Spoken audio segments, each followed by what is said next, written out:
Hi, I'm Bob Hancock from the Google Ads API Developer Relations team. Today I'll be talking with Carolyn Chu, the product manager for Performance Max. And Carolyn, thank you for agreeing to speak with us today. So we have a couple of questions which come from our developers. Now, I'd like to frame this first that I think PMax is one of those rare occasions where we can say that it is a true paradigm shift in the way that we approach digital advertising campaigns. Can everyone benefit from PMax, or are there certain types of customers that should or should not be using PMax? Thanks, Bob. Thanks for having me here today. So great question. I believe and genuinely believe that PMax is something that advertisers across the board will benefit from. We deliver really great performance, and we've seen that through a number of our backend tests, pre-post, A/B. You can prove this for yourself, but small, large, across all verticals, we've seen success on PMax. So we really do believe PMax is for everyone. Great. So one of the things that really stands out with PMax is, in addition to the use of the generative AI, which is used for assets that we'll discuss in just a moment, is there also predictive AI that is used to improve campaign performance? Yeah, so the generative AI, like creative work that we announced at GML this year was a huge, kind of like a huge announcement, in part because it ties really well into like the Gemini overall kind of Google efforts. But PMax has been using AI since even before like the generative AI work that was announced at GML. So with PMax, we bring you the best of AI, and we do a lot of predictive modeling to kind of understand which user to match which advertiser to, and you get that across all the channels that PMax serves on. Okay, so just for some of the folks that may not be clear, let's make a distinction between, say, predictive and generative AI. The predictive would be using the models to predict an outcome, for example, of a campaign. And generative, when we say that, it's to refer you're creating an image or you're creating text as part of a campaign. Is that correct? Yes. Okay, so the use of the AI-generated assets requires customers to put let's say, a certain amount of trust into Google, saying you're going to change possibly a headline, et cetera. So what are we doing to ensure that there's brand safety with these AI-created assets? Yeah, I think this is one of the top things with AI in general, and especially we know like earning your trust and kind of maintaining it is really, really key with Performance Max and at Google in general. So with the generative AI kind of creatives efforts, if you saw at GML, we can generate a number of different creatives and assets for you, but you ultimately have the control of whether or not it's used. You can make tweaks to the existing assets, you can make adjustments, or you can choose not to use them at all, and that's ultimately up to you. So you have the ultimate control there. We know brand safety is pretty much a non-negotiable for advertisers, so we do want to adhere to that and meet your needs there. Okay. Now, a big change with PMax is that we are using AI to generate some of the assets, as we said. So how do I know that my generated or automatically created assets are really performing well across channels and giving me what I want, as opposed to me doing it myself? Yes, 100%. So one of the launches we did last year, and I was very personally involved in, was asset group reporting. And then this year at GML, we also announced asset reporting. So with a combination of those two, you can see how your asset groups are performing in Performance Max.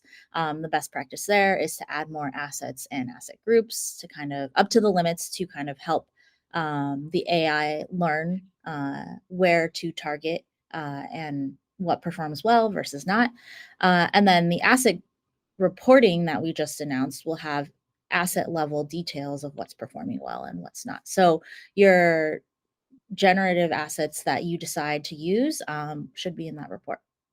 Oh, so let me just have two follow-ups on that then. So when you say the asset reporting by channel, I'll be able to see how this image is doing, for example, in a search channel? No, so it'll be asset group reporting, and then asset reporting within PMax in aggregate. So there's no channel reporting. And the idea there is kind of, if it's performing well, it doesn't necessarily always matter where it's performing well, just that it is performing well. Because if your goal is ultimately performance on Performance Max, like as long as we're delivering that, we want to help you understand where to develop more creatives and enhance your existing creatives. So then a best practice would be that I make a selection of, let's say, image assets that I think are really reflective of my business. I should upload as many of those as I can, because is it true that the more assets that a system has to work with, the more likely it is to be able to make a good decision? Yes, very much so. That's why our best practice is generally add assets and asset groups up to the limit, help the AI have as much data as possible to really try to optimize against. And then from there, look at your performance, understand what might be resonating well versus not, and then add more of those types of assets. And along with asset group reporting and asset reporting, we have a number of different insights. So there's like the asset audience insight of like what assets are performing well with which audiences, things like that. We have a number of insights as well to look at. Okay, so let me just pull back and look at it like I'm the CFO. I'm not the lower business person where I'm saying, oh, I want to understand how my image assets are doing here and in this asset group. I want to know, apart from, say, running an A/B experiment with the way I used to run campaigns and with PMax, how do I know that PMax is making the best decisions for me? So I think what you mentioned about A/B experiments is like the ultimate way to kind of prove it for yourself.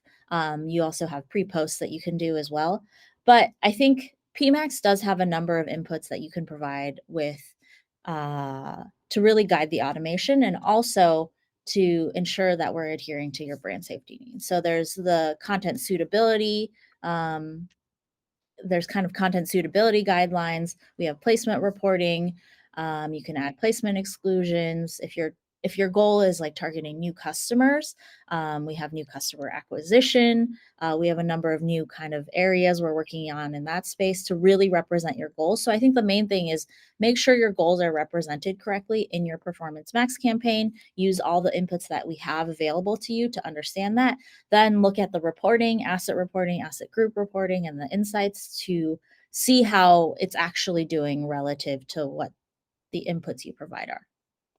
Okay, so to grossly simplify the process, then I want to get assets which are descriptive of my business, upload as many of them as possible, and then allow the Google AI in the back end to perhaps modify or shape these, because the predictive models will learn from performance what the best headline is or the best description is, and will make all those decisions within that realm of brand safety, so there are no big surprises for any of your customers. Yes. And if there are like hard brand safety requirements, I definitely recommend you double check those in the content suitability center and make sure those are set up correctly. Okay. So that covers most of the main points we're looking at for developers. Is there anything else you'd like us to know about PMax? With PMax, so I've been on the team now for 2.5 years since PMax went to general availability, and it's really changed over the last couple of years. The feedback that we get from kind of developers and users like you is really, really important to enacting that change. So continuing to give us that feedback is really important. The like asset group reporting, asset reporting, placement reporting, all of those reporting like launches were because of asks from advertisers and users like you. So keep the feedback coming, keep testing it out, let us know how it's going, and let us know what else we can do to make it work better for you. That's great. I want to thank you very much for talking with us today. We're going to have a couple of other sessions after this, so folks, stay tuned after this if you are a developer, and we'll give you details how the developer's world is going to change. And at this point, I'll let Carolyn get back to make new products. Thanks, Bob. Thanks, everyone. Hi, I'm Bob Hancock from the Google Ads API Developer Relations team. Today, I'll be talking with Mattia Tomazone from our team about the developer experience with PMax. Now, PMax requires you to think differently about how you create and modify campaigns. So, Mattia, what are some of the things that developers should think about differently? So, hi, Bob, and hi, everyone. So there's two aspects to PMax. One is that actually working with PMax with the Google Ads API is really similar to what developers are, in my opinion, already familiar with. So the structure of the API is exactly the same. So you have resources, you have services to manage resources, and the request response mechanism is the same. However, the mindset that you should be in when working with PMax is slightly different from the one that you may be used to when working with the Google Ads API. This is because when working with search campaigns, for instance, you may be used to thinking in terms of campaigns and then ad groups and then ads. Whereas when working with PMax, the mindset you should be working with is working with campaigns and then asset groups and then assets. And this makes it slightly different. And the reason for this is that the grouping of assets to actually create an ad that is going to be delivered as an impression to users is actually made by Google AI to ensure that the ads built from your assets are going to be performing as best as they can, depending on the channel they're being delivered on. So, for instance, an ad built for being delivered on YouTube, it's going to be entirely different from an ad built for being delivered on search. And this is what Google AI takes care of, and you don't really need to think about because we do this for you. And all you have to think about when working with PMax is just what types of assets and what assets describe your business and your company. And then we will assemble the best performing ads for you. So in terms of thinking, how should I be advertising my company, my business for customers to see? The mindset of PMax is, how do I describe my company and let then Google AI build the right advertisement for that? So this is the biggest change of mindset. But apart from that, the way the API works is exactly the same. So you build assets using the asset resource and the asset service, just as you would build an ad group for a search campaign. So one of the fun things about working with PMax is that the way the code looks and feels is really similar, but the mindset you have to be in when writing it is slightly different because the entities are actually different, even if the code that you write to work with them is very similar. That's great. Now, you brought up a point about assets, which is something we've had for a while, but they're such an integral part of PMax. One of our best practices that we suggest is that you should upload as many assets as possible, because as you said, your assets are going to help describe what your business is and what your goal is. So we suggest that you upload as many assets as possible, up to the maximum for each type of asset. But what's the most efficient way to do that? And are there any limitations or gotchas that we should be aware of as developers? Well, this is a very good question because I just did a session on best practices and optimization where I discussed some of these. So there are indeed a few gotchas and a few, things that you should be keeping in mind when working with assets. So first of all, there's a new feature that we recently released in April 2024, which allows managing assets and asset groups for PMax with batch jobs. So this wasn't supported until recently, but now you can. So this means that you can use batch jobs to asynchronously manage your assets and asset groups. So this is a good optimization tip when trying to work with large batches of assets. But thing is, there is indeed a gotcha, which is related to the size of the requests that you are sending to the Ads API. So there is a size limit for API request, which currently is 10 megabytes. So even if the size limit for image assets is 5 megabytes, the size limit for the request is 10 megabytes, meaning that you're likely not going to be able to create several big image assets in a single API request. So this means that ultimately what it resolves to is that you have to strike a good balance between bundling everything in a single request or in a single batch job, or splitting everything in a single API request. So every asset group in a separate API request. There is a balance to this, and of course, as to every good question, the right answer is it depends.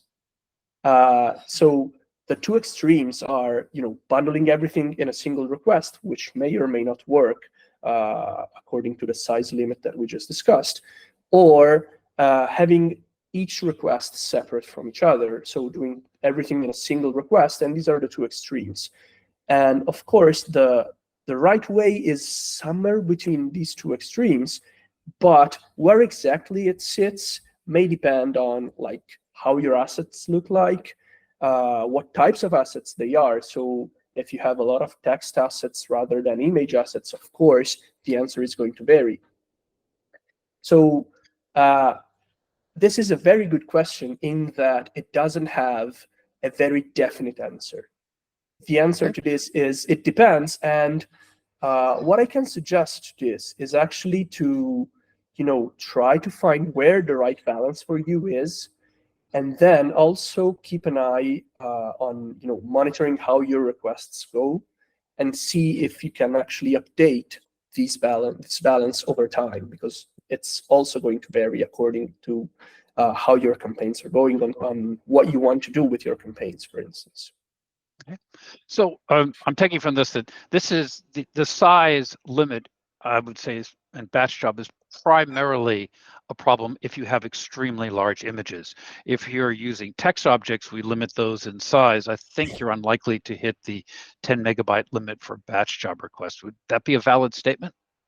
Yeah, that's correct. I mean, I think it's fairly impossible for you to hit 10 megabytes of text assets. Yeah. Yeah. I mean, even if you did, we still have limits on the size of these text assets in terms of characters. So I don't think you can hit 10 megabytes of text. Yeah. Okay. So I think the takeaway we're trying to say with this is there is a limit of size. You're unlikely to hit it unless perhaps you have 5 megabyte images. All of your images are 5 megabytes, and then you can upload them serially with mutates. So there is a solution for it, but it's something obviously that we should be aware of. So now you've uploaded your assets and you have your campaigns running. Now, one of the things we have in PMax is that there's both predictive and generative AI, that we could create a new headline, and we can also make decisions on how, as you said, ads should be composed from assets. So in order to have an insight for that, we have a number of new reports that help PMax users understand how their campaigns and assets are performing. And Laura is talking about that in detail in a separate segment. But I'd like to know from you, is there anything that developers need to do differently with the new reports? Well, again, it's kind of similar to how it happened when I was talking about managing campaigns. So managing reporting for campaigns is both familiar and requiring a slight change of mindset, because the way reporting works from a purely technical standpoint is exactly the same as it does for every other campaign type and every other resource in the Google Ads API. So the way reporting works is that you send GACL queries, and the GACL queries for PMax campaigns and for PMax oriented work are exactly the same. So you send GACL queries for the PMax resources that you want to get reporting for, and the GACL syntax is exactly the same.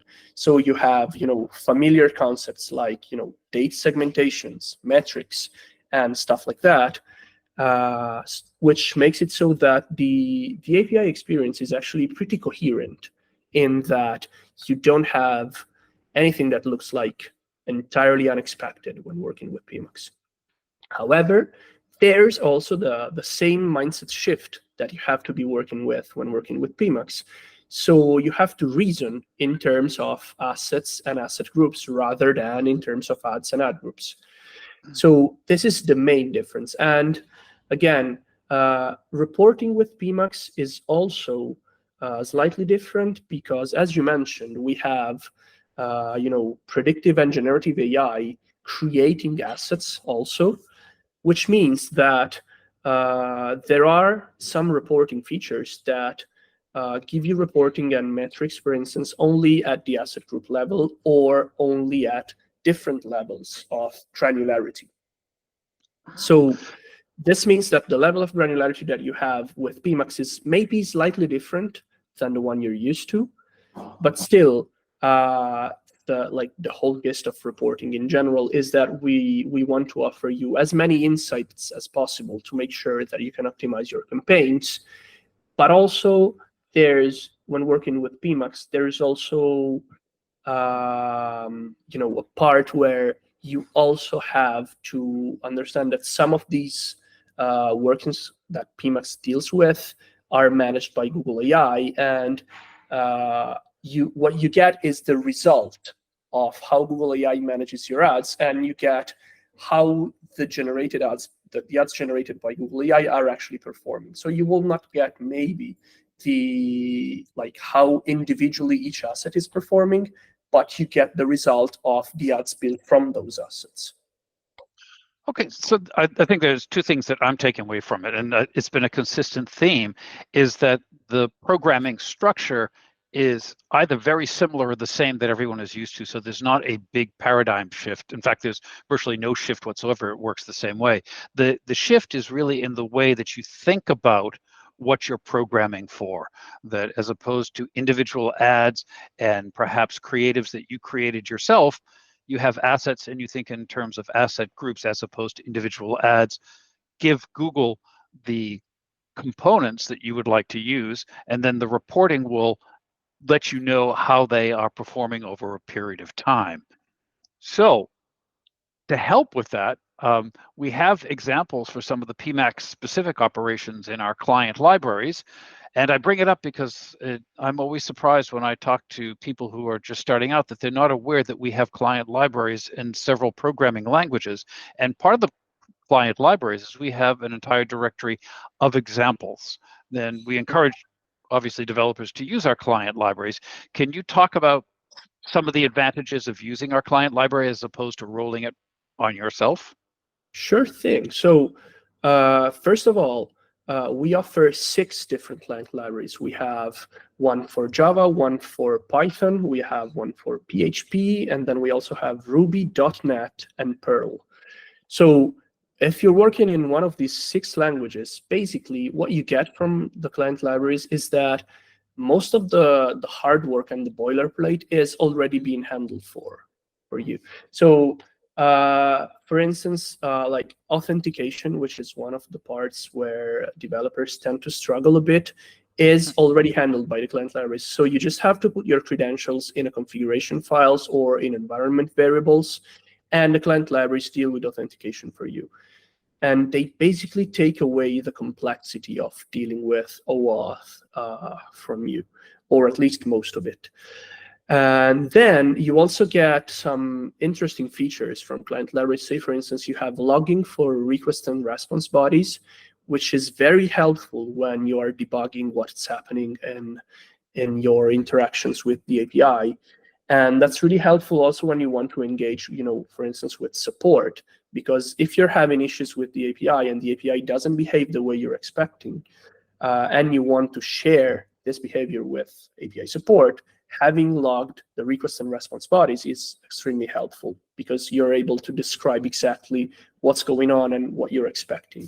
So logging in general is extremely helpful for debugging, and it's something that, again, client library provide basically for free. You mentioned that each of our client libraries provide a directory of examples, and that is probably, in my experience, working with the developer community, one of the features that developers tend to like the most, because the set of code examples that we provide basically give you, as a developer, a set of features that are basically ready to implement. And this is probably especially helpful when working with PMax. So working with PMax makes it so that you have to work with several different resources in the API. So it's not just campaigns and it's not just assets, but you also have asset groups, and then you also have asset group assets to link assets to asset groups. And then you have asset group signals. And then you may also have asset group listing group filters if you're building a performance mask for retail campaign. So even if PMax generally simplifies a lot of your work, it is also pretty complex to work with because there is a lot of resources involved. So having an example that basically shows you exactly what resources you need to build with the API, in which order you need to build them, because the order matters too, and how exactly to build them so they pass validation, I think is extremely helpful. And it's probably more helpful than any guide or video content we could ever make, because you get the code, which is ultimately what provides you the source of truth. So I guess that's like the biggest thing that the client libraries provide. And ultimately, also, one of the things I also like about client libraries is that we maintain it. I mean, I'm pretty proud of the work we do with client libraries. I know you're also a maintainer of one of our client libraries, and I think they do a good job. Yeah, I've got to put in a plug for this. If you are starting out, and Mattia mentioned list filters, which even for us, it's a feature that takes a while to wrap your mind around it. But if you look at our examples for it, we know as programmers that most of the time we'd rather read code than documentation, because we're going to take it in more quickly. So I highly encourage people to look at the examples, to first of all, to use our client libraries, and second, to look at the examples. This can save you a lot of time, not only getting started, but as you go forward, you are given best practices and you can apply them to your own business cases. So let's think what we talked about. Use the client libraries. You're going to need a different mindset, but the way of interacting with the API hasn't changed. It's still going to be the same API, just different resources and services. So it's really the mindset that you have to change. Now that we've gotten that out of the way, I'll open this to you. Is there any other advice that you would give developers to help them with using PMax? Well, one of the biggest gotchas that I hit when working with PMax. So again, the first advice that I would give to developers when working with PMax is what you just said. The API is always the same. It is the mindset that you have to change. But if I had to think of like the biggest gotcha that I hit when working with PMax, it is that like from a purely programming, purely from a code standpoint, the biggest difference is that when working with PMax, the order of operation is even more relevant than it is when working with other resources. So of course, when you're working with resources that depend on one another, say for instance, you're creating a campaign budget and a campaign, it is fairly easy to understand that the campaign budget needs to be created before the campaign, because the campaign has a campaign budget. But this is not as intuitive when working with PMax, because there are resources that don't necessarily depend on one another, say, for instance, like asset group assets related to the same asset groups, but still, they need to be ordered correctly. And this is exactly one of the cases where our code examples come in really handy, because they show you exactly what the right order is, and it may not be as intuitive. It may not be as easy to grasp at the first try, but if you look at our code examples, you actually see what the right order to create the resources is, and it really helps you. So it's probably something that I found myself struggling a bit with, but we have a solution for that. That's great. So we'll come back again. Folks, if you're watching this and you're a developer, look at our client libraries. We highly recommend them. Definitely. Well, thank you so much for speaking with us, Mattia. And to all of our developers out there, please be sure to give us feedback. Our team is always looking for input from our developers on how we can improve the developer experience. Don't be shy. Let us know what you really think. And I hope that you enjoy the rest of the workshop. Talk to you guys later. Hi, I'm Bob Hancock from the Google Ads API Developer Relations team, and I'll be talking with Jessica Au, the product manager for assets, about how PMax creates assets using AI to improve campaign performance. We all know that PMax has minimum requirements for text and image assets, and we suggest that a customer upload the maximum number of assets allowed as a best practice. What are the advantages to uploading more than the minimum? Yeah, uploading more than the minimum will increase the creative combinations that PMax can kind of create on your behalf. We encourage breadth and depth in assets, which will in turn increase your ad strength. We found that advertisers who improve their PMax ad strength to excellent see 6% more conversions on average. Oh, okay. So apart from uploading, quote, good assets, is there other criteria that our AI uses to create assets?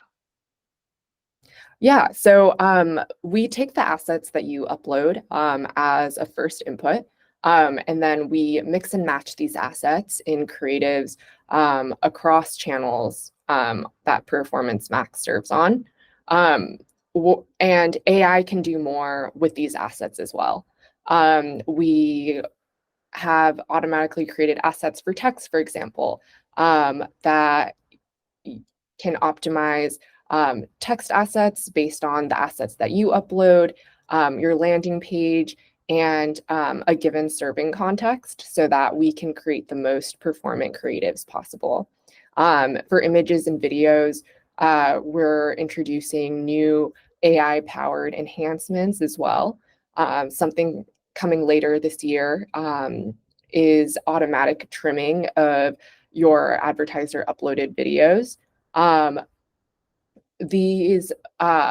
Like AI will essentially look through your video, find the highlights, and then shorten your video down to those highlights so that the video can be more performant on YouTube.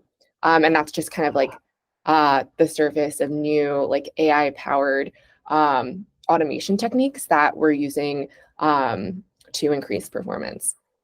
So it will take the video and not just shorten it at either end, but it will determine what are the best parts, for lack of a better term, and then stitch those together into a single video? Yeah, exactly. Wow, that's cool. Okay.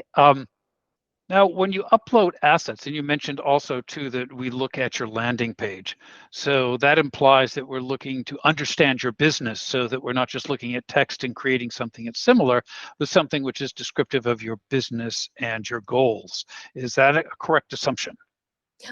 Yeah, that's right. Okay, so the takeaway from that then would be you should upload assets that are as descriptive of your business and goals as possible, so the AI can use these to learn to create new assets that could improve your performance, and not just upload, I don't want to say random, but the more specific you can be that it describes your business, the better AI can optimize. Is that a fair point? I think AI optimizes based on like a given context and the historical performance of the past assets that you've uploaded. Like we've seen like a wide range of like kind of like the specificity of assets that an advertiser uploads. And I know that there are a lot of constraints based on like the brand that's been developed by the advertiser as well. So we will work with your landing page and your uploaded assets to automate what's most performant if you're opted into that. But we do our best to learn, and we understand that there are constraints for any given advertiser. Now, you'd mentioned we look at the context. Could you explain what you mean by that? Yeah. So for example, like we have a feature called final URL expansion that PMax customers can opt into. And this will send traffic to the most relevant parts of a landing page given a specific query, for example. So if like a query is for like Nike women's shoes, for example, if the customer had like final URL expansion on, if someone searched for Nike women's shoes, even if the advertiser had only uploaded like Nike.com as a final URL for their asset group, we could create a like text URL combination that directed customers to Nike.com/women's shoes as like a completely hypothetical example. Okay. Well, so it pretty much sounds like you get the right assets, you upload them. I don't want to say you forget about it, but Google does the rest of the work to improve performance of your campaign. So is there anything else that you can think of that we should know about assets? Yeah, I mean, I think like I would really encourage customers to get to excellent ad strength and just try and maximize the breadth and depth of assets created per asset group. And yeah, it was great talking to everyone. So with that, I hope everyone enjoys the workshop, and thank you very much again, Jessica.